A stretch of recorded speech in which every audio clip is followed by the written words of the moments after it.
You are listening to Part 15B of the podcast series, 21 Qualities of a Leader. Since we're talking about relationships as the quality of great leaders, it's the exchange principle. The exchange principle says, instead of putting others in their place, put yourself in their place. Here's what I know. I know that leaders know the place where they are at this moment. I mean, they know, you ask a leader, where are you? A leader can tell you where they are. They always have an understanding where they are. Leaders know the place where they are at this moment, and leaders know the place where their people are at this moment. Boy, I'm going to build on this now. And I would like to have leaders know the place where their people should be in the future. And knowing where you are as a leader, where your people are as a leader, and where they should be as a leader, this is known as the leader's perspective. A leader's perspective. A leader's perspective basically says that you know where you are, you know where your people are, you know where they should be. That's how a leader sees it. This threefold perspective enables a leader to be in three places. Remember the exchange principle. Instead of putting people in their place, put yourself in their place. The threefold perspective of what I just gave you, knowing where your people are, knowing where you are, and knowing where your people should be, enables a leader to be in three places. Number one, the people's place. This allows the leader to see what people see and feel what the people feel. Or let me put it this way.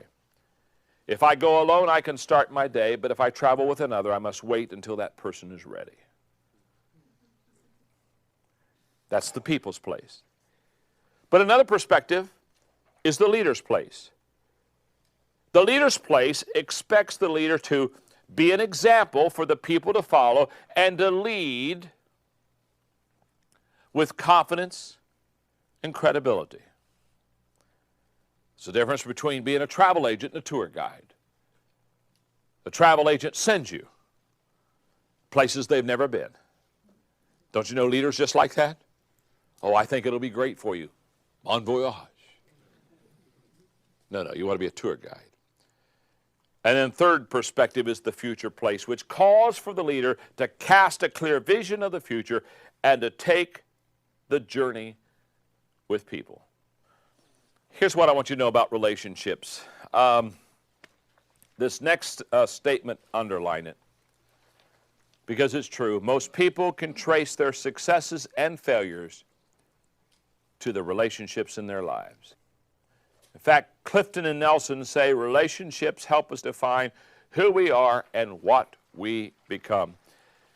Let me just read this to you in closing on relationships. In a short story titled The Capital of the World, Hemingway tells about a father and a teenage son, Paco, whose relationship was broken. And after the son runs away from home, the father begins a long journey to search for him. Finally, as a last resort, the man puts an ad in the local newspaper of Madrid. It reads, "Dear Paco, meet me in front of the newspaper office tomorrow at noon. All is forgiven. I love you." The next morning in front of the newspaper office, there were 800 men named Paco, desiring to restore a broken relationship. Never underestimate the power of a relationship in a person's life. And leaders are good with people.